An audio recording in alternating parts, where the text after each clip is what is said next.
Hello दोस्तों, आप सभी का स्वागत है मेरे यूट्यूब चैनल पे। ये अपना आरआरबी का मॉक सोल्व कर रहे हैं। यहाँ पे देखिए लंगड़ा बिन दी गई है, तो इसको हम नीचे से ऊपर की तरफ सोल्व करते हैं। तो यहाँ पे देखिए एलसीएम 4 आएगा, 4 इंटू 3 12 और प्लस 1, तो यहाँ पे तो हो जाएगा 13/4। तो 4 पलट के हमारा ऊपर आ जाता है। फिर एलसीएम आएगा 13 और प्लस 4 17, तो यहाँ पे तो हो जाएगा 17 और 13 अपना ऊपर आ जाएगा। तो ये होगा 2 इक्वल टू एक्स प्लस 13/17। ठीक है, एक्स का मान पूछा है तो ये वैल्यू हम इधर लाके माइनस कर देंगे, तो ये हो जाएगा 2 माइनस 13/17।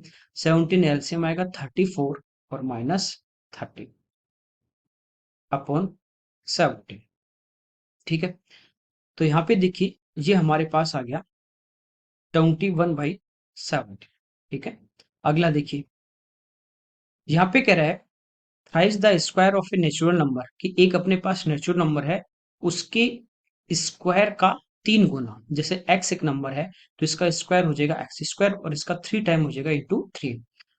उस संख्या के 4 गुने से घटाने पे प्राप्त संख्या, तो ये जो नंबर था एक्स, इसका 4 टाइम यानी 4x। ये कह रहे हैं thrice the square of a natural number decreased by 4 times the number is equal to 50। इसमें से घटा दे तो ये हमारे पास कितना आ जाएगा 50 मोर देन द नंबर, कि ये जो अपने डिफरेंस आएगा वो नंबर से 50 से ज्यादा आएगा। ठीक है, संख्या क्या थी x, तो ये जो डिफरेंस आएगा वो आएगा x प्लस 50। अब देखिए x इधर आ गया माइनस, तो ये हो जाएगा 3x² minus 5x minus 50 equal to 0। x का मान निकालना है तो या तो ऑप्शन से वैल्यू पुट कर दो, या देखो इंटू करने पे आना चाहिए 150, ऐड करने पे माइनस का 5, तो ये हो जाएगा माइनस के 15 और प्लस के 10 डिवाइड बाई एक्स और साइन चेंज। तो ये इस क्वेश्चन का आंसर आ जाएगा कितना 5। अगला देखिए यहाँ पे करा एक पर्सन था, उसने अपनी इनकम का 20% बड़े बेटे को, रिमेनिंग का 30% छोटे को और रिमेनिंग का 10% एक चैरिटी में ट्रस्ट में डोनेट कर दिया। तो कह रहा है कि अब उसके पास जो रिमेनिंग है लास्ट में वो है 10,080 रुपए। तो उसकी इनकम क्या थी? देखिए 20% होता है 1/5, तो 5 रुपए थे उसमें से एक उसने दे दिया, तो बचा कितना? सेविंग कितनी बची? 4। ये सेविंग है और ये इनकम। 30% 3/10 होगा। ये थे उसके पास 10 बचे, उसमें से 3 दे दिए, तो अब कितने बचे? 7। 10% 1/10, तो 10 था उसमें से एक दे दिया, तो अब कितना बचा? 9। ठीक है, इनको मल्टीप्लाई कर लेंगे, ये इनकम का रेशियो आ जाएगा और ये लास्ट में सेविंग का आ जाएगा। 2 से 2 टाइम 2 से 5, 5 इंटू 5 25 इंटू 10 यानी 250, और ये हो गया कितना 14, 14 इंटू 9 126। तो ये उसकी इनकम थी और अब उसके पास कितने बचे? 126। तो कह रहा है उसकी जो सेविंग है वो है 10,080। तो ये 126 के वैल्यू है हमारे पास, और 250 से मल्टीप्लाई कर देंगे तो ये इसकी इनकम आ जाएगी। ठीक है, ये 8 और एक 9 और ये भी 9, तो 9 से सिंप्लीफाई हो रहा है। ठीक है, 9 से इसको हम सिंप्लीफाई कर लेते हैं। 14 टाइम, 9 से 1 टाइम, फिर 9 से 1 टाइम, फिर 2 टाइम। ठीक है, ये हो जाएगा 14 से कितनी बार? 8 बार। 80, 25 अंठा 200 और 2 जीरो, तो ये आ जाएगा कितना? 20,000। अगला देखिए यहाँ पे करा ए बी से 3 टाइम क्या है? एफिशिएंट है बी से, तो बी की यदि एफिशिएंसी 1 होगी तो ए की जो एफिशिएंसी होगी वो कितनी हो जाएगी? 3 टाइम। ये 3 यूनिट करेगा तो उसी टाइम में ये 1 यूनिट करेगा। ठीक है, ये कह रहा है बी की अपेक्षा, कंपैरिजन बी से कर रहा है कि काम करने में 60 दिन कम लेगा। एफिशिएंसी ज्यादा है, ज्यादा काम करेगा तो इसको टाइम कम लेगा। टाइम का रेशियो उल्टा हो जाता है। कितने का डिफरेंस है? 2 का। एक्चुअल में डिफरेंस कितने का है? 60 का। तो 60 है वो 2 रेशियो की वैल्यू, तो एक रेशियो की वैल्यू कितनी आ जाएगी? 30। यानी ये 30 दिन में करेगा और ये 90 दिन में करेगा। कह रहा है ए और बी मिलके, तो देखिए ये एक दिन में 3 यूनिट करेगा और 30 दिन में कंप्लीट, तो 3 इंटू 30, टोटल वर्क कितना आ जाएगा? 90। आपको बताया था जिसका भी टाइम हो उसकी एफिशिएंसी मल्टीप्लाई करो, टोटल वर्क आ जाएगा। 90 आ गया। हमें पूछा दोनों दोनों एक दिन में 4 यूनिट, तो 4 से डिवाइड कर दो, आंसर आ जाएगा 22 एंड 1/2 टाइम्स। आगे देखिए यहाँ पे करें एग्जाम में 80% इंग्लिश में पास है, 85% मैथ्स में है और 73% दोनों में। तो जब भी इस टाइप का आ जाए, जैसे ये इंग्लिश में आपके पास है पास, ठीक है, और ये आपके पास मैथ्स में, और ये जो कॉमन एरिया ये दोनों में है। ठीक है, जब इनको ऐड करेंगे तो बीच वाला कॉमन एरिया दो बार हो जाता है, तो इनको ऐड करके जो टोटल है वो उसमें से माइनस करें। तो 80 में से 73 माइनस करो, यहाँ कितना बचा 7, 7 इसमें जोड़ दो, बात एक ही। तो 92% दोनों में यदि पास है, 100% टोटल होता है, तो बचे हुए 8% क्या होंगे, दोनों में फेल। हमें पूछा है कितने प्रतिशत विद्यार्थी फेल हैं, तो आंसर आ जाएगा 8%। अगला देखिए, यहाँ पे कह रहा है ए और बी एक 100 मीटर लंबे गड्ढे को 10 और 20 घंटे में खोद सकते हैं। देखिए ए है वो 100 मीटर 10 घंटे में, तो एक घंटे में कितना, 10 का भाग दे दो। ठीक है, ए है वो स्टार्टिंग से कितनी दूरी पे ए और बी को अपनी जगह बदलनी चाहिए ताकि वो बिल्कुल बीच में मिले, और ये अंत से खोदना चालू करते हैं if they start from opposite ends. मतलब जैसे ये 100 मीटर का गड्ढा खोदना है 100 मीटर दूरी तक, जैसे ए यहाँ से स्टार्ट करेगा तो बी यहाँ से, दोनों एंड पॉइंट से स्टार्ट करेंगे। ठीक है, सिंपल सा क्वेश्चन है, कुछ भी नहीं है, आराम से समझना। जैसे ए ने यहाँ से स्टार्ट किया, बी ने इस एंड से स्टार्ट किया, अभी कुछ टाइम तो खोदते हैं गड्ढा, जैसे मान लो जी 10 बजे चालू किया, 1 घंटे खोदा तो ए यहाँ पे आ गया। ठीक है, और बी मान लीजिए यहाँ पे आ गया। अब कह रहा है कि इनको अपनी स्थान जो है प्लेस वो इंटरचेंज करना है, तो बी यहाँ पे आ जाएगा और ए यहाँ पे आ जाएगा, तो ये ठीक बीचों बीच मिलेंगे। बीचों बीच का मतलब क्या है, यानी ठीक बीच में 100 मीटर है तो एकदम बीच में मिलेंगे 50 मीटर। तो बी यहाँ पे आ गया और ए यहाँ पे, अब ए यहाँ से खोदना स्टार्ट करेगा, यहाँ पे आ जाता है, बी यहाँ से लेके यहाँ तक जाता है। स्टार्टिंग वाला टाइम भी इनका इक्वल है और ये वाला टाइम भी इक्वल है। तो स्टार्टिंग से 7 में शुरू करते हैं और जब ये बीच में मिलेंगे तब तक इनका टाइम कांस्टेंट है, टाइम बराबर है। ठीक है, टाइम बराबर हो तो आपको पता है कि स्पीड और डिस्टेंस दोनों का रेशियो सेम होगा। ठीक है, देखिए इसको यूं समझिए, 100 मीटर जाना है, ए जा रहा है 10 घंटे में, बी जा रहा है 20 घंटे में, तो स्पीड क्या हो जाएगी, दूरी बटे समय। तो ए की जो स्पीड है वो आ जाती है 3 मीटर पर आवर ये खोदेगा, और बी जो है वो 5 मीटर पर आवर। ठीक है, तो टाइम सेम है, तो यहां से देखिए स्पीड का इनका रेशियो क्या हो जाएगा, 10 और 5 है तो 5 से कैंसिल करेंगे, 2:1। ये स्पीड का रेशियो है, यही रेशियो किसका होगा, डिस्टेंस का भी होगा। समझ गए, एक साथ शुरू करते हैं और बीच में इनको मिलना है, बीच में इंटरचेंज करेंगे। बात क्या है कि यहाँ पे क्या करेगा, ए की स्पीड ज्यादा है तो वो ज्यादा खोदेगा। ठीक है, स्टार्टिंग से लास्ट तक एक साथ टाइम इक्वल है, लेकिन ए स्पीड ज्यादा ज्यादा खोदेगा और बी कम खोदेगा। यहाँ पे देखिए जैसे ए 2 मीटर चलेगा तो बी 1 चलेगा, डिफरेंस कितने का है, 1 का। टोटल जो डिस्टेंस है वो कितनी है, 100। तो टोटल अपन टोटल, क्योंकि मिलके खोदेंगे। ठीक है, जैसे ये ए ने पहले ये खोदा, बी ने ये, फिर ए ने ये, बी ने ये, सबको प्लस कर दोगे 100 मीटर की इक्वल आएगा। तो टोटल अपॉन टोटल, डिफरेंस कितने का है, 1 का, तो 1 से मल्टीप्लाई कर दो, 33.33, ये इस क्वेश्चन का हमारा आंसर आ जाएगा। ठीक है, तो इसको आप डिस्टेंस वाले से कर सकते हैं, टाइम कांस्टेंट ऐसे भी कर सकते हैं। ठीक है, और एक एक का निकाल के टाइम उसके बाद भी आप इसको कर सकते हैं। आगे देखिए,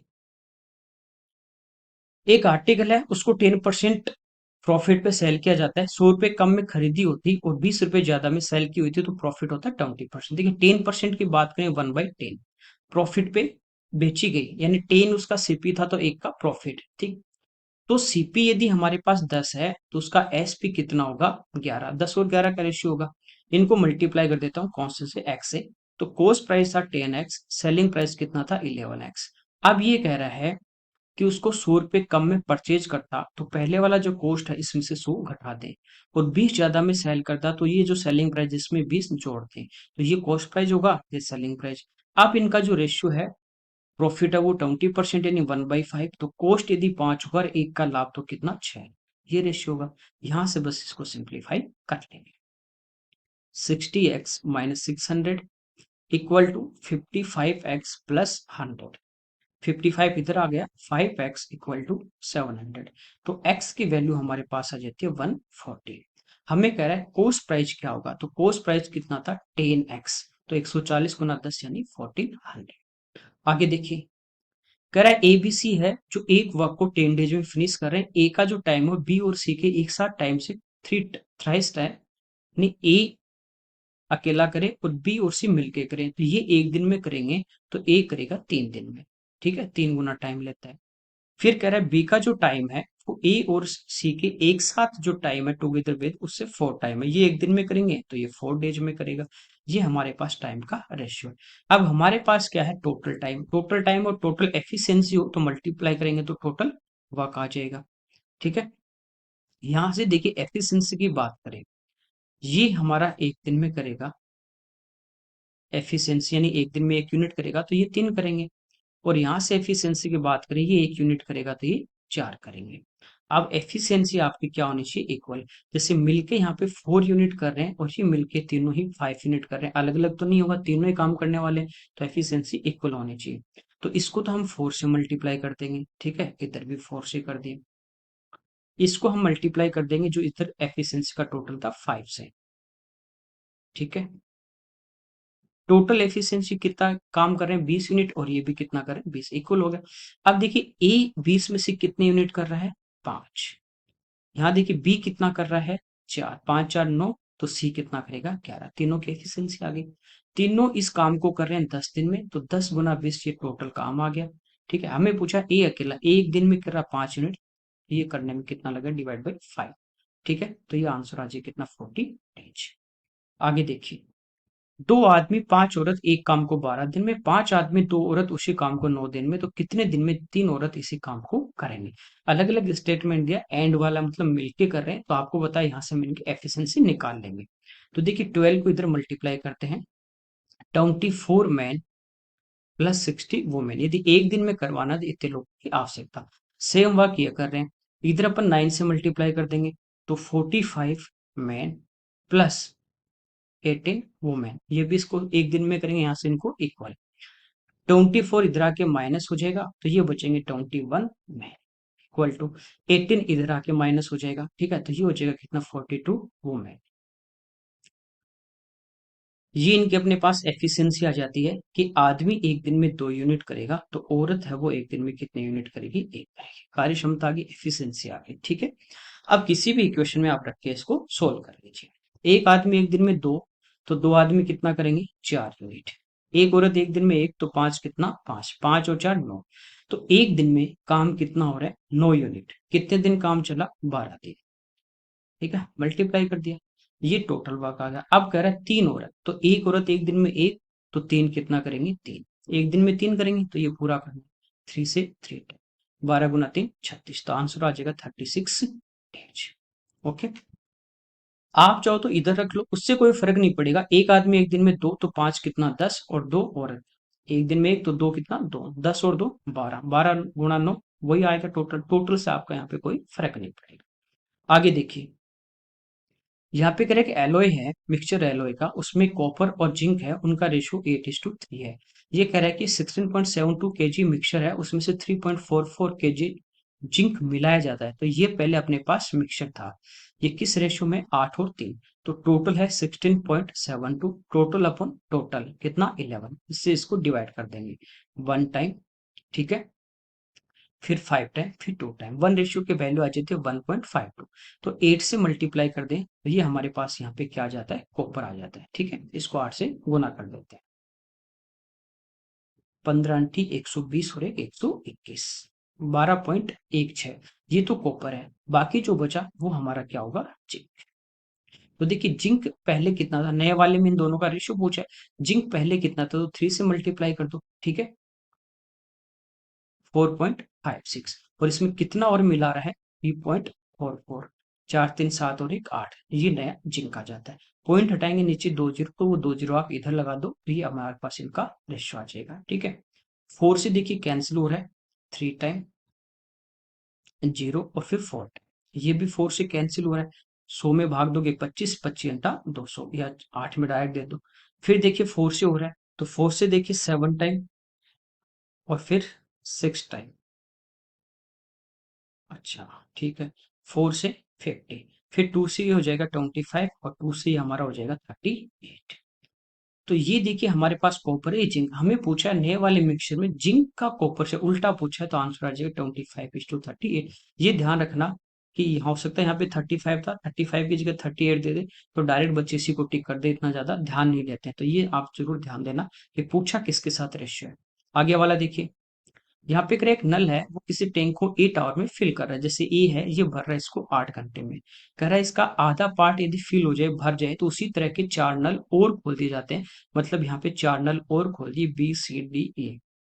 इसी टाइप से मतलब है, ये भी 8 घंटे में भरेगा, ये भी 8 घंटे में, ये भी 8 घंटे में, ये भी 8 घंटे में। सेम नंबर है तो एलसीएम भी यही रहेगा 8। तो टंकी में मान लीजिए 8 लीटर पानी आता है। ये कह रहा है पहले वाले ने टंकी का आधा भाग भर दिया उसके बाद खोले, तो ये 8 घंटे में भरेगा पूरी, तो आधा भरने में इसको कितना टाइम लगेगा, 4 घंटे। आधा भर दिया 4 लीटर पानी, अब रिमेनिंग कितना है, 4। ये देखिए कितना पानी भरेगा 1 घंटे में, 8 का भाग दोगे 1, ये भी 1, ये भी 1, ये भी 1, ये भी 1। अब सारे नल खोल दिए, तो ये 1 घंटे में कितना डालेंगे, 5 लीटर डालना 4 ही, तो 4/5 ये टाइम और लगेगा। तो पूरा भरने में तो ये आ जाएगा 4 + 4/5 आवर। इसको चेंज कर दे अपन मिनट में, 60 से मल्टीप्लाई करेंगे, 12, 12 × 4 48, तो आंसर आ जाएगा 4 घंटे 48 मिनट। आगे देखिए, एक्स और वाई की वैल्यू दी, हमें पूछा x² + y² upon x³ + y³, ठीक है। ये डायरेक्ट रखने का कोई मतलब नहीं है, ठीक है। यहाँ पे आप देखोगे कि 4 + √15, 4 - √15, यदि मैं दोनों को प्लस करूं तो √15 से √15 कटेगा। तो यहाँ से हमें पता है कि x + y का जो मान है 4 और 4 कितना आ जाएगा, 8। अब यहाँ पे थोड़ा आप देखोगे, ये तो है x² + y², नीचे है x³ + y³, इसका फॉर्मूला क्या होगा, x + y का होल क्यूब। x + y का मान आ गया -3xy into x plus y. तो x प्लस वाई का मान तो है, मेरे को एक्स वाई का और चाहिए। तो इन दोनों को इंटू कर दें, x इंटू वाई। तो आप देखो मल्टीप्लाई जब करेंगे, 4 + √15, 4 इंटू 4 माइनस √15, तो a plus b into a minus b, ये होगा a² - b², 4 का स्क्वायर 16, √15 का 15, तो यहाँ बचा 1, वैल्यू आ गई। तो इन सबके अपने पास मान आ चुका। ऊपर बचा x² + y², तो इसका आप एक बार स्क्वायर कर दो, ठीक है। तो 8 का स्क्वायर 64 इक्वल में आएगा x² + y² प्लस 2xy। तो xy तो 1 है, तो इंटू 2 से करेंगे 2, तो ये कितना आ जाएगा, 62। तो 62 अपॉन एक्स प्लस वाई, यानी 8, 8 का क्यूब 512 माइनस 3 गुना 8, तो 24 घटाएंगे 12, तो ये कि 12 और घटाओगे तो 488, 2 से कट जाएगा 31 बार, 2 से 244। तो ये इस क्वेश्चन का आंसर हो जाएगा, ठीक है। आगे देखिए, ये कह रहा है कि कोई सम है, वो कंपाउंड इंटरेस्ट पे 3 ईयर में तो इतना हो जाता है, 6 ईयर में इतना हो जाता है। ये हमें अमाउंट है, पहले वाला अमाउंट है और ये बाद वाला, ठीक है। तो कम टाइम वाला जो अमाउंट होता है आपका पहले वाला, आपको डायरेक्ट सीआई में पढ़ा चुका हूँ कि इसको आपस में मल्टीप्लाई करना है।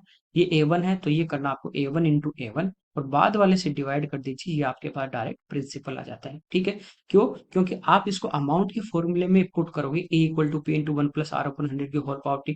तो यहाँ पावर 6 है और यहाँ पावर टाइम की 3 है, डिवाइड करेंगे तो 6 में से 3 गया, 3 बचता है, तो वो मल्टीप्लाई हो जाता है जाके, वही से फॉर्मूला आया था, आपको बताया भी था।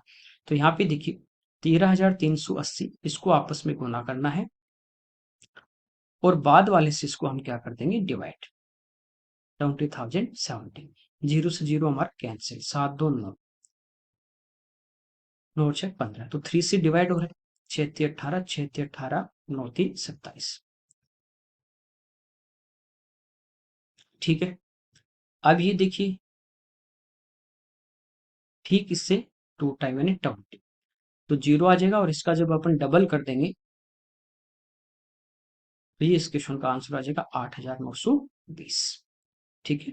आगे देखिए, यहाँ पे कह रहा है कि the quadratic equation whose roots are 3 एंड -1, क्वाड्रेटिक इक्वेशन निकालने तो ये होती है x² minus sum of roots, मूलों का योगफल, sum of roots into x plus product of roots, मूलों का गुणनफल, इक्वल टू 0। बस यहाँ उठा के रखना x² minus sum of root, दोनों को जोड़ोगे 3, और प्लस यहाँ पे देखिए -1 है तो ये -1 हो जाएगा, तो यहाँ बचा 2, तो ये आ जाएगा माइनस का x plus product of root, दोनों को गुना करेंगे, 3 गुना 1 3, और ये माइनस है तो यहाँ पे आ जाएगा माइनस का 3 इक्वल टू 0। तो ये आंसर आ जाएगा x² - 2x - 3 इक्वल टू 0, ठीक है। तो ये दोनों माइनस के आएंगे जो किसी भी ऑप्शन में नहीं दे रखा, तो ये शायद मिस प्रिंट है कहीं टाइप करते टाइम। आगे देखिए, यहाँ पे कह रहे हैं the sum of radius of the base of a solid cylinder and the height of cylinder is 15। तो कह रहा है कि हाइट और उसकी जो रेडियस है, उन दोनों का सम कितना है, 15। If the total surface area of the cylinder, ये हमें दिया है टोटल सरफेस एरिया बेलन का, ये होता है, ठीक है। यहाँ से कॉमन ले लेते हैं, 2πr, अंदर होता है h plus are, 2πrh plus 2πr², तो 2πr कॉमन आ जाता है, ठीक है। यहाँ पे इनके वैल्यू पुट कर देते हैं, 2 into 22/7 into r, h plus r ये ऑलरेडी है कितना 15, 22 से 30 टाइम 15 गुना 2 30। तो रेडियस हमारी यहाँ से कितनी आ जाती है 7। यहाँ से रेडियस यदि आपके पास 7 आ जाती है तो हाइट यहाँ से कितनी आ जाएगी 8। हमें पूछा इसका वॉल्यूम, वॉल्यूम होता है पाई आर स्क्वायर इंटू एच। 7 से 7 अपना कैंसिल हो जाएगा, ठीक है। यहाँ पे देखिए यूनिट जेट की बात करें, 8 गुना 7 56, 6 6 दूनी 12, यूनिट जेट 2 आएगा जो एक ही ऑप्शन में है, तो ये इस क्वेश्चन का आंसर आ जाएगा। बाकी मल्टीप्लाई आपको करना है, तो देखिए इसको 11 गुना 2 लिखो, ठीक है, तो ये हो जाएगा 7 दूनी 14, 11 गुना 14 गुना 8। अब 14 को 8 से गुना करना आसान है, ठीक है, 14 अंठी 112, और 11 से गुना करना आपको पता है वैसे आसान है, इसको प्लस करते जाएंगे। इस टाइप से आप इसको इजी कैलकुलेट कर सकते हैं। आगे देखिए, यहाँ पे कह रहे हैं 250 मीटर और 200 मीटर की दो ट्रेन है जो एक ही डायरेक्शन में जा रही है। एक ही डायरेक्शन में जाएं तो रिलेटिव स्पीड माइनस होती है, एक दूसरे को 45 सेकंड में क्रॉस करती है, लेंथ हमेशा प्लस होती है। तो यहाँ से देखिए इस अपने पास डिस्टेंस है और टाइम है, तो हम यहाँ से क्या निकाल सकते हैं स्पीड। तो स्पीड क्या होगी डिस्टेंस अपॉन टाइम, तो ये दोनों की प्लस हो जाएगी 450 अपॉन 45, तो ये कितनी आ गई 10 मीटर पर सेकेंड। चेंज करना है किलोमीटर पर आवर में, तो इसको मल्टीप्लाई कर देंगे 18/5 से, तो ये आ जाती है दोनों की 36 kilometre per hour relative speed, same direction में है। तो ये जो स्पीड आती है वो आती है इनकी माइनस वाली S1 माइनस S2। ये कह रहा है पहली रेलगाड़ी की चाल जो है वो 27 है और दूसरी की हमें पता करनी है, ठीक है। दोनों का डिफरेंस 36 है और एक की स्पीड 27, तो ये ज्यादा हो नहीं सकती, कम वाली है, ठीक है। तो ये है 36 इक्वल टू S1 माइनस 27, 27 इधर आके अपना क्या हो जाएगा प्लस, तो ये इस क्वेश्चन का आंसर आ जाएगा। आगे देखिए 1040 प्लस 1020 प्लस √3 1020 इंटू 1040, इसकी वैल्यू देखिए 20 40 का आपको मान नहीं पता, इस टाइप का जब भी आ जाए 10 वगैरह में, तो यहाँ पे देखिए 20 और 40 दिया है, 60 है, इसको मैं क्या लिख सकता हूँ 20 प्लस 40, कोई दिक्कत नहीं है। इधर मैंने इसके 10 ले लिया, इधर भी मैंने इनके क्या ले लिया 10, कोई दिक्कत नहीं। तो यहाँ देखिए 1060 इक्वल टू क्या होगा 10a प्लस बी, ये होता है 10a plus 10b upon 1 minus 10a 10b, ठीक है। ये इधर आके इससे मल्टीप्लाई हो जाएगा, तो हमारे पास देखिए 1060 से 1 हो जाएगा, तो ये 1060 माइनस 1020 1040 और 1060 इक्वल टू हो जाएगा 1020 प्लस 1040। अब देखिए माइनस वाली टर्म है, ये इधर आके प्लस हो जाएगी, और यही है 1040 प्लस 1020 √3, किसका मान है 1060 का, तो बात एक ही है, ये इधर आके क्या हो जाएगी प्लस, तो ये सारे तो इधर आ जाएंगे प्लस हो जाएंगे, इधर क्या बचेगा 1060 का मान कितना हो जाएगा √3। आगे देखिए यहाँ पे कह रहा है एक ट्राइंगल एबीसी है, उसके सर्कम सर्कल की रेडियस कैपिटल आर है और स्मॉल जो इन सर्कल है उसकी रेडियस स्मॉल आर है, ये हमें दी गई है। हमें पूछा इन दोनों के बीच की दूरी, इन दोनों के बीच की जो दूरी होती है वो होती है capital r square minus 2 into r. तो ये देखिए 25 का स्क्वायर होता है 625 यानी 6.25 माइनस इसका डबल कर देंगे तो कितना आ जाएगा 5 रूट में, ये बचा हमारे पास 1.25, पॉइंट हटाओगे तो नीचे क्या आ जाएगा हाफ टाइम, 25 से 5 टाइम 25 से 4 टाइम, तो ये आ जाएगा √5 अपॉन, सीधा सीधा आपको फॉर्मूले में पुट करना है। आगे देखिए यहाँ पे कह रहा है x square upon a plus x upon b plus 1 upon c equal to 0, इसके जो रूट हैं वो एक दूसरे के रेसिप्रोकल हैं यानी उल्टे हैं। जैसे एक मूल अल्फा होगा तो दूसरा इसका उल्टा होगा 1 अपॉन अल्फा, तो कह रहा है इनमें से कौन सा सही है, ठीक है। देखिए यहाँ पे अपन एक मूल दूसरे का क्या है रेसिप्रोकल है, जब भी इस टाइप का आ जाए दोनों जो मूल होते हैं रूट होते हैं उनको मल्टीप्लाई करें तो आपको पता है अल्फा से अल्फा कटेगा कितना आ जाता है 1 आ जाता है, ठीक है। हमें ये पता अभी मैंने बताया था कि यहाँ पे क्या होता है x square minus sum of roots into x और प्लस प्रोडक्ट ऑफ रूट्स, वो उस टाइप का क्वेश्चन था। दूसरा देखिए यहाँ पे हमें पता है जैसे आपके पास एक मूल अल्फा है और एक मूल बीटा है, तो sum of root alpha plus beta ये होता है minus b upon a, b क्या होता है एक्स का कोफिशिएंट और ए एक्स स्क्वायर का, और प्रोडक्ट ऑफ रूट्स ये होता है सी अपॉन ए, ये क्या होता है सी कांस्टेंट और ए एक्स स्क्वायर का प्रोडक्ट। ठीक है, तो मूलों का गुणनफल बराबर सी अपॉन ए। अब दोनों यदि एक दूसरे के उल्टे हैं, रेसिप्रोकल हैं, चाहे कुछ भी हो, जैसे दो और एक दूसरा 1/2 जाए, मल्टीप्लाई करेंगे तो कैंसिल आउट होंगे, कितना आएगा 1। तो मूलों का गुणनफल product c upon a equal to कितना आना चाहिए, 1 आना चाहिए। समझ गए। अब सी क्या है, कांस्टेंट वाला, जो हमारे पास कितना है, 1 अपॉन सी अपॉन ए क्या है, एक्स स्क्वायर का कोफिशिएंट जो कितना है, 1 अपॉन ए, तो 1 अपॉन ए। ठीक है, ये मूलों का गुणनफल अल्फा इंटू बीटा सी अपॉन इसमें रख दिया। ये कितना आना चाहिए, 1 आना चाहिए। तो ये आ जाएगा ए अपॉन सी इक्वल टू 1, तो यहां से आ जाएगा ए इक्वल टू सी। ये इस क्वेश्चन का हमारा आंसर है। ठीक है, आगे देखिए यहाँ पे देखिए टेबल दी है, ये ईयर है 9 से लेके 13 तक, ये टोटल इंपोर्ट दिया गया है। और इंपोर्ट्स ऑफ इलेक्ट्रॉनिक्स आइटम, ये है इलेक्ट्रॉनिक वस्तुओं का आयात, ये टोटल है, उसमें से ये इलेक्ट्रॉनिक है। ठीक है, यहाँ पे क्या है, 10 में आयात सभी वर्षों में कुल आयात का कितना प्रतिशत था, तो 10 में देखिए आयात है कितना, 6404। टोटल का हमें पूछा है, तो हमें इनको क्या करना पड़ेगा, सभी को प्लस करना पड़ेगा। ठीक है, 7 6 13, 13 4 17, ये हो गया 9 गुना 3 27, 27 और 10 37, 4 4 8 8 16, 25 25 प्लस 9 34। ठीक है, 6 3 9 6 15 5 20 और 10 30। टोटल ये है हमारे पास 30,477। इसका कितना परसेंट है 10 वाला, ये हमें फाइंड आउट करना है। ठीक है, तो यहाँ पे देखिए इसको डिवाइड ही करना है। ये हमारे पास है ऊपर 640400 अपॉन 30477।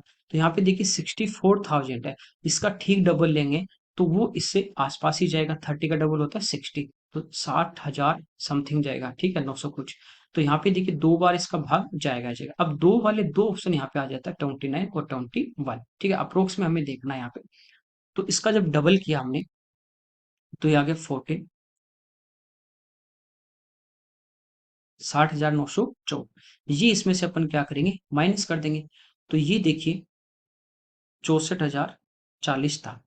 तो ये देखिए 61,000 से अपने पास कितना कम है, 46। और ये 61,000 से अपना कितना ज्यादा है, 3,040। 3,040 और प्लस 46, तो 3,086। अगला डिजिट 0। अब यदि इसका भाग देंगे तो आपको पता है लगभग कितनी बार जा रहा है, एक बार, तो ये तो हो नहीं सकता, ये इस क्वेश्चन का आंसर होगा। आगे देखिए, यहाँ पे कह रहा था rise in electronic item import in 2011 from 2010 was nearly. तो कह रहा है 11 में जो है, 10 में जो है, 11 में जो प्रतिशत वृद्धि हुई वो कितनी थी।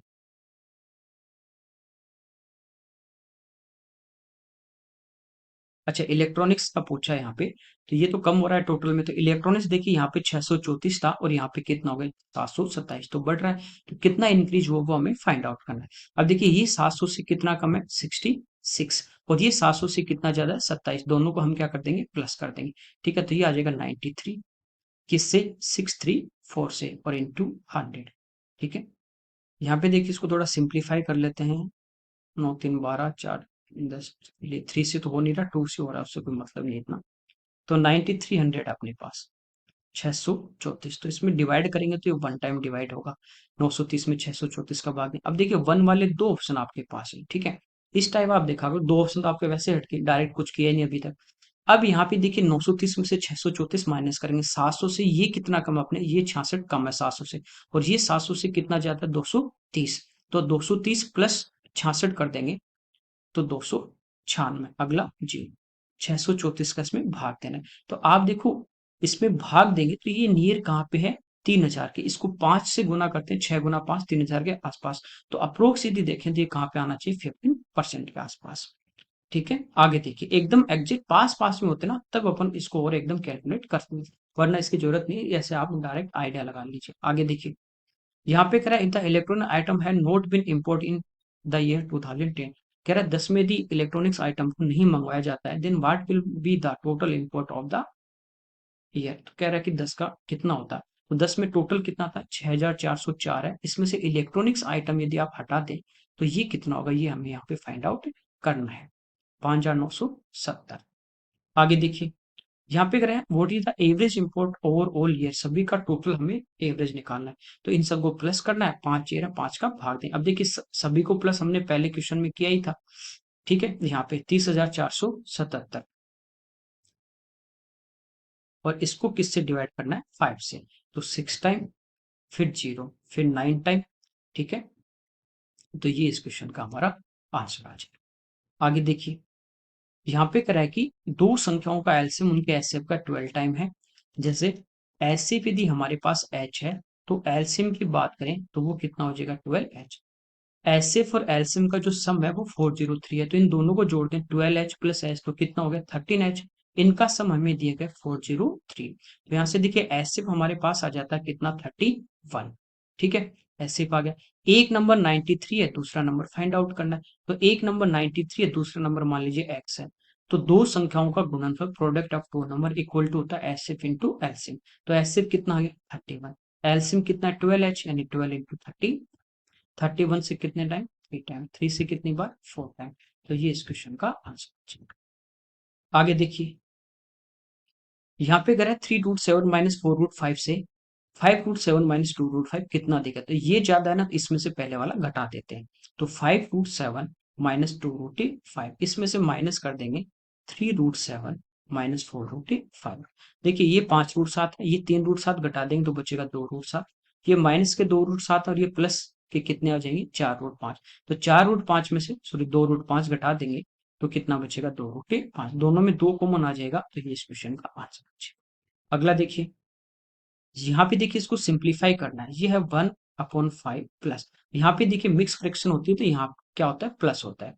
तो ये है 999 प्लस 494 डिवाइड बाई 495, और ये मल्टीप्लाई में पूरे के साथ 99। इस टाइप से आपको इसको सोल्व करना है। 495 एलसीएम आ जाएगा, इधर आगे इससे मल्टीप्लाई होगा, तो 1/5 प्लस, यहाँ पे एलसीएम ले लिया 495। देखिए इससे मल्टीप्लाई होगा। अब 9 हो, 99 हो, 999, 9 कितने भी 9 से मल्टीप्लाई करना आसान होता है। जैसे 999 मल्टीप्लाई बाई 495। सबसे पहले इस नंबर में से आप एक घटा दीजिए, तो आ जाएगा 494। फिर 9 में से 4 गए 5, 9 में से 9 गया 0, 9 में से 5 गए 4, और लास्ट में एक प्लस कर देंगे, तो ये इनका मल्टीप्लाई आ जाता है। इस टाइप से इसको डायरेक्ट कर सकते हैं, ठीक है। इन दोनों को गुणा करने पे आ गया प्लस 494, तो इनको हम जोड़ देते हैं। तो यहाँ पे अपने पास कितना आ जाएगा, 999494, मल्टीप्लाई में 99 है। अब ये देखिए 99 से 5 टाइम कैंसिल, दोनों में नीचे 5 एलसीएम आ जाएगा। ऊपर इसमें 1 ऐड कर देंगे, क्योंकि ये 1 इधर ऐड हो जाएगा, तो ये हो जाएगा 9 रे 10, 10 10 5, इसको इससे डिवाइड कर देते हैं 9 टाइम, फिर 9 टाइम, और ये 3, तो ये आ जाएगा 99,000, ठीक है। तो बस ये ध्यान रखना, यहाँ पे प्लस होता ना कि मल्टीप्लाई। आगे देखिए, एक्स और 1/x not equal to 0x है। एवरेज m है। एवरेज क्या होता है, sum of quantity upon number of quantity. दो नंबर हैं तो दो का भाग देंगे, ये अपने पास इनका एवरेज है। तो यहाँ से x प्लस 1/x हमारे पास आ जाता है कितना, 2 है। ये कह रहा है एक्स स्क्वायर और एक्स 1/x स्क्वायर का एवरेज, यानी x square plus 1/x square, average यानी 2 से डिवाइड कर देंगे, ये पूछा है। तो यहाँ स्क्वायर की वैल्यू निकालनी, तो इसका हम होल स्क्वायर कर देते हैं। तो ये होगा x square plus 1/x square equal to 4m square, और इधर 2 आएगा वो आगे आके माइनस, ठीक है। ये पुट कर देते हैं, 4m स्क्वायर माइनस 2/2 ऊपर कॉमन आ रहा है, वो 2 से कैंसिल आउट हो जाएगा, ये बचेगा 2m स्क्वायर माइनस। ये इस क्वेश्चन का आंसर है। आगे देखिए, यहाँ पे कह रहा है एक person was asked to study his age in year, उससे उसकी आयु पूछी गई, तो उसने आंसर दिया कि 3 वर्ष बाद की मेरी आयु लीजिए। मान लीजिए इसकी प्रेजेंट एक्स है, तो आफ्टर 3 ईयर क्या हो जाएगी, एक्स प्लस 3, और उसको 3 से मल्टीप्लाई कीजिए, तो इंटू 3। ये जो प्रोडक्ट आया इसमें से 3 साल पहले की, तो पहले की क्या हो जाएगी, एक्स माइनस 3। 3 साल पहले की, 3 साल छोटा होगा, ठीक है। इसका 3 टाइम, तो इसको मल्टीप्लाई बाई 3, और इसको घटा दो, माइनस कर दो, तो आपको जो आंसर मिलेगा भाई इसकी प्रेजेंट एज है। और पूछा प्रेजेंट एज क्या है, तो मल्टीप्लाई कर दो 3x plus 9 minus 3x plus 9, ये कैंसिल, 9 प्लस 9 आंसर कितना आ जाएगा, 8 है। आगे देखिए, यहाँ पे कह रहा है कि फ्रूट सेलर है वो 10 रुपए में 4 की रेट से कुछ ऑरेंज परचेज करता है और फिर 10 रुपए में 5 की रेट से उतने ही ऑरेंज परचेज करता है। ये आपने एसएससी वाले में इस टाइप का किया था। पहले वो 10 में 4 परचेज करता है, फिर 10 में 5 की रेट से। क्वांटिटी इतनी ही नहीं करता, फिर इस रेट से करता है। हो सकता है उसने 100 के खरीदे, 1000 के खरीदे, जो भी। तो आपको बताया था क्वांटिटी आपको सेम करनी, इधर 5 इधर 4। ठीक है। तो यहाँ पे देखिए 20 खरीदे, यहाँ भी 20 खरीदे, सेम उतने ही, मतलब सेम क्वांटिटी। तो ये 50 के खरीदे, ये 40 के, तो टोटल जो सीपी है वो हमारा आ गया 90 रुपीज। और क्वांटिटी 20 और 20 कितने उसने खरीद ली? 40। फिर कह रहा है 20 में 9 की रेट से वो सारे संतरे बेचता है। 20 रुपए में कितने? इस रेट से वो सारे बेचता है, जितने उसके पास थे उतने। तो ये क्वांटिटी आपकी सेम होनी चाहिए, बस यहाँ पे क्वांटिटी सेम का ही खेल होता है। तो यहाँ पे मल्टीप्लाई बाई 9 और यहाँ पे मल्टीप्लाई बाई 40। तो यहाँ पे 9 और यहाँ पे 40। जितने खरीदे उतने ही सेल कर रहा है। खरीदे कितने के? 9 गुना 9 81, 810 में परचेज की और 800 में उसने बेच दी। तो उसको क्या हुआ? लॉस। कितने का लॉस हुआ? 10 रुपीज का। किस पे? 810 पे इंटू 100। 100/81 ये हमारा उसका लॉस आ जाएगा। तो ये हानि हुई उसको 1 से 19/81%। ठीक है। आगे देखिए, एक यहाँ पे ट्रेडर है जो कह रहा है अपने व्यापार पे 20% का डिस्काउंट देता है और अपने माल के मार्क प्राइस पे 6.1/4% का केस डिस्काउंट देता है। इन केस में कोई खरीद रहा है तो उसको एक डिस्काउंट और दे रहा है वो। और अपने कॉस्ट पे 20% का प्रॉफिट भी उसको हो रहा है। तो कह रहा है कि उसका जो माल है, माल का मार्क प्राइस कॉस्ट प्राइस से कितना ज्यादा होना चाहिए। देखिए दो डिस्काउंट है, पहले इनका अपन सिंगल निकाल लेते हैं। 20% होता है 1/5। 5 यदि आपके मार्क प्राइस था और एक का छूट, तो कितने में सेल करेगा? 4। दूसरा डिस्काउंट है 6 and 1/4, ये होता है 1/16। 16 यदि मार्क है तो एक का डिस्काउंट तो कितना? 15। ठीक है। परसेंट हटाओगे नीचे 100, ये आपके पास फ्रैक्शन आ जाएगी। ठीक है। यहां से देखिए 4 से 1 टाइम, 4 से 4 टाइम, 5 से 1 टाइम, 5 से 3 टाइम। यदि इसका मार्क प्राइस 4 है तो ये सेल कितने में कर रहा है? 3 पे। कह रहा है कि इसको टोटल पे नेट प्रॉफिट 20%, ये 1/5। प्रॉफिट किस पे होगा? कॉस्ट प्राइस पे। यदि इसकी कॉस्ट प्राइस 5 है तो एक का प्रॉफिट यानी कितना? 6। यहां से देखिए मार्क प्राइस आगे 6 गुना 4 24, कॉस्ट प्राइस आगे 3 गुना 5 15। तो मार्क प्राइस कितनी ज्यादा है? 15 से, यही पूछा है। तो कितनी ज्यादा है? किससे? 15 से। गुना 5 से 3 टाइम और 5 से 3 से 20 गुना 3 60%। ये हमारे इस क्वेश्चन का आंसर। आगे देखिए, नितिन है, वो कह रहा है कुछ धनराशि, यानी यहाँ पे वो ले रहा है। हैज 3 ईयर के लिए 6% रेट रहती है, नेक्स्ट 5 ईयर के लिए 9% और नेक्स्ट 8, 5 और 3 8, इसके बाद 8 वर्षों के बाद जितना भी टाइम रहेगा, चाहे 10 साल हो चाहे 1 साल हो, उसके लिए रेट यहाँ पे रहती है 13%। उसने 11 साल के बाद टोटल 8,160 रुपये इंटरेस्ट पे करता है। तो उधार कितनी राशि ली गई? जैसे हम क्या करते हैं, 100 रुपये यदि हमारे पास प्रिंसिपल है, रेट 5% है, टाइम यदि अपने पास 2 ईयर है, तो हम 100 का 5% की दर से 2 साल का ब्याज निकालें तो 5 गुना 2 10, 10 रुपये ब्याज आ जाता है। यूं कहें कि कंबाइंड रेट जो होगी वो ब्याज चुका। ठीक है। तो पहले जो बात करें 3 ईयर के लिए, रेट कितनी है? 6%। नेक्स्ट 5 ईयर के लिए रेट कितनी? 9%। 5 और 3 8, टोटल कितने? 11।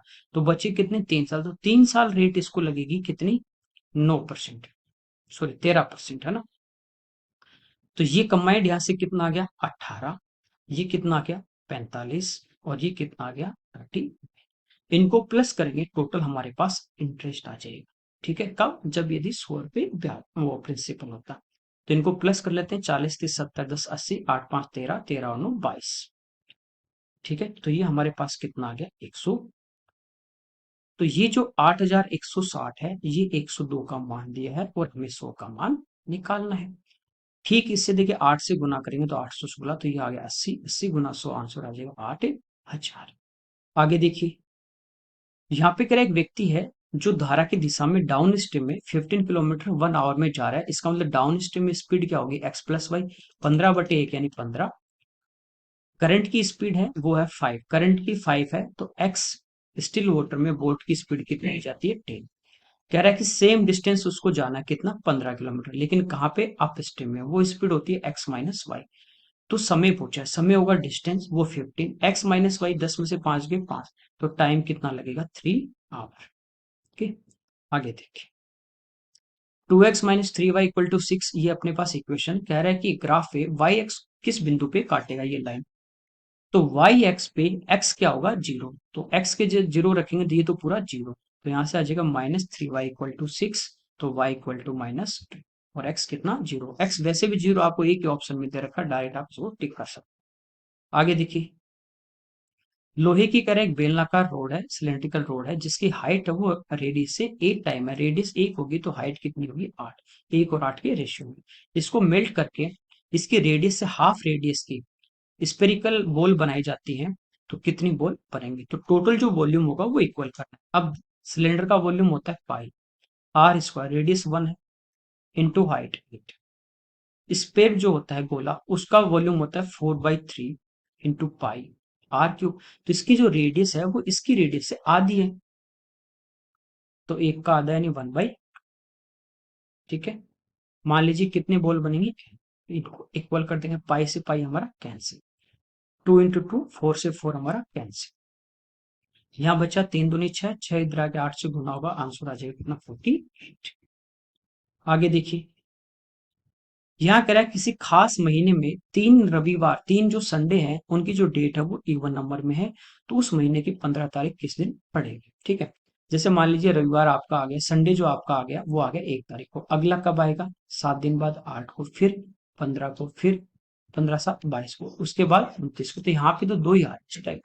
यदि 2 तारीख को यदि आपका संडे आता है तो आफ्टर 7 डेज 9 को आएगा, फिर 16 को आएगा, फिर 23 को आएगा, और फिर 30 को आएगा।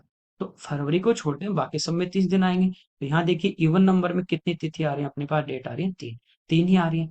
तो कह रहा है कि उस महीने की 15 तारीख को क्या हो सकता है, तो 16 को यदि संडे है तो उससे एक दिन पहले क्या होगा, सैटरडे। ओके, आगे देखिए।